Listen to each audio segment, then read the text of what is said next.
Hi, folks. Welcome. Happy Monday.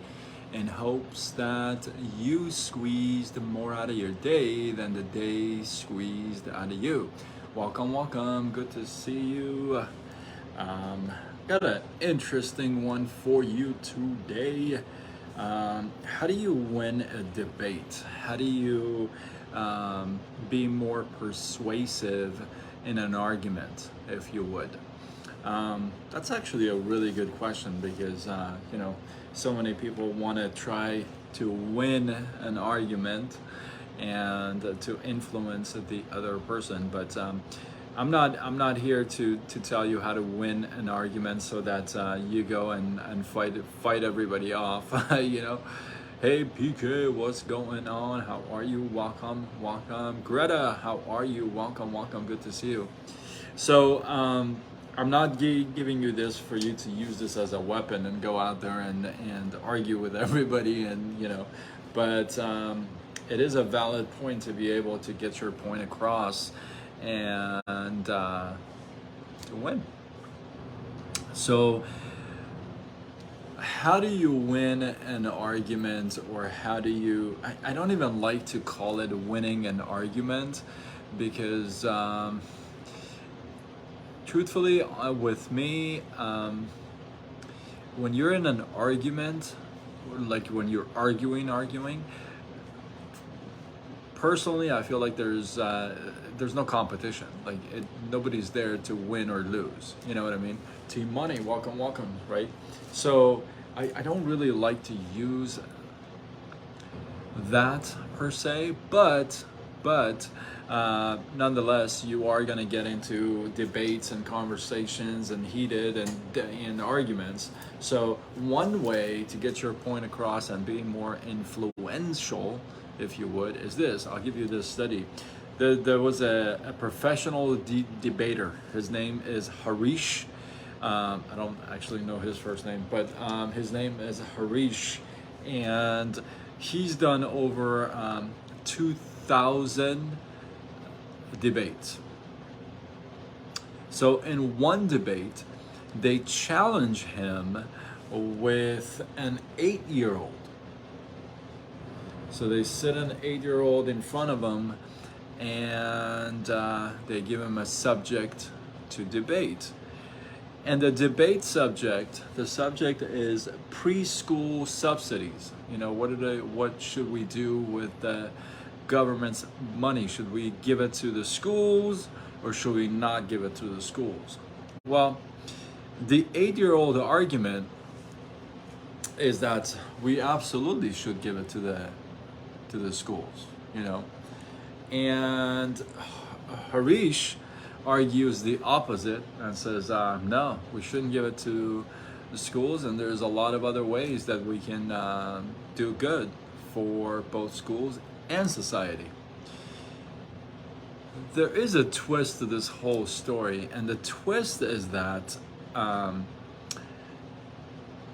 Harish's opponent, if you would, the 8-year-old, is none other than IBM's artificial intelligence, and the name is Miss Debater. Jenny, how are you? Welcome. Good to see you. So the 8-year-old is an AI, an artificial intelligence, basically a robot. It's called Miss Debater. So they are given 25 minutes to debate, if you would. And at the end, Harish actually wins over the AI, over IBM's AI. And the way he won, I actually watched his interview, and the way he won, and he said that, I knew that AI was amazing at processing information. Okay, I mean, it was well read, it was all that information. But I only had 15 minutes to prepare for the subject, right? We both had basically 15 minutes. He goes, I realized that truth in argument the AI would realize that truth in argument, but I would I would realize the truth in its argument and would come back with a new response. And in the subject of the whole, the preschool subsidies, the machine, the AI, did actually note that it would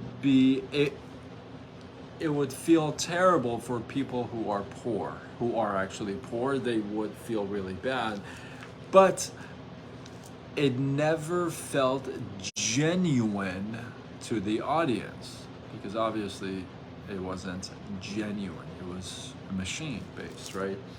So, and the AI did not have a monopoly about what the right thing is to do, right?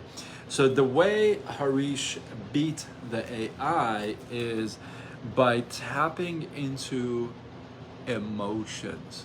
He paid attention. He paid attention to the subject talking.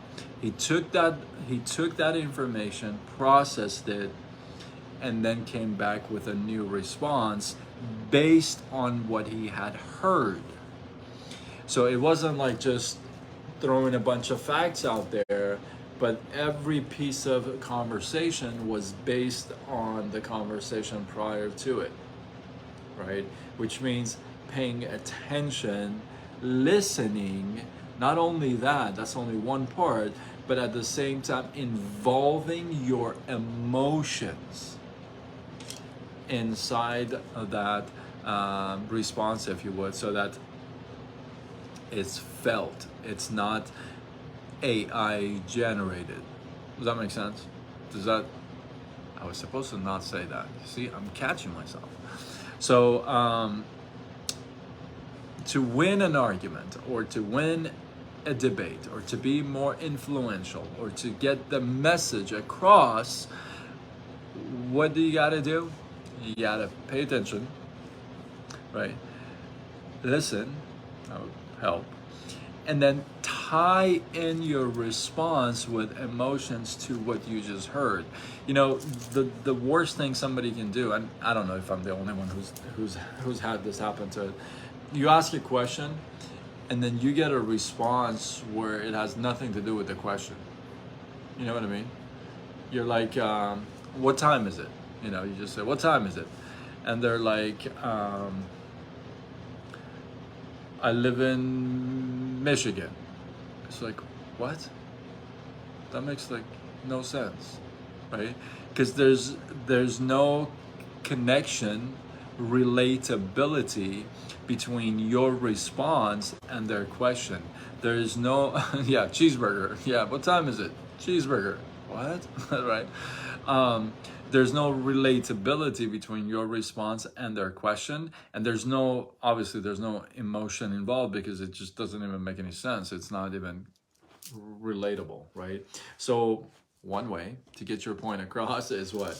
To be able to listen, yes, to listen, to take it in, to form a response that's relatable to the question, right? Obviously it has to relate to the question, and then just don't be a machine. Just throw out a response. Yes, it will help with your anti-aging. Yes, it will grow more hair. Yes, you'll make money. You know what I mean? Don't be a machine. So don't be an AI, right? Don't be an AI. But I thought this study is pretty interesting, because going against the machine 25 minutes, and they had everything all set up.